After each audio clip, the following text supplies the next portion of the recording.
چیکار کنیم یخچال یا سایدمون زودتر خراب شه؟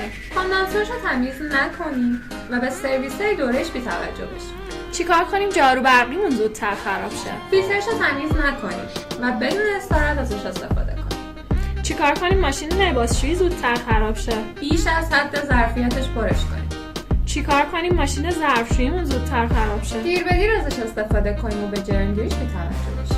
چیکار کنیم مایکروفرمون زودتر خراب شه؟ از ظروف نامناسب مثل ظروف فلزی توش استفاده کنیم. چیکار کنیم برد لوازم خونگیمون بسوزه؟ با این شدت و نوسان برق از استابلایزر استفاده نکنیم. و در آخر چجوری مستعد انواع بیماری‌های گوارشی باشیم؟ وضعیت آبو که می‌دونیم از تصفیه‌آب استفاده نکنیم.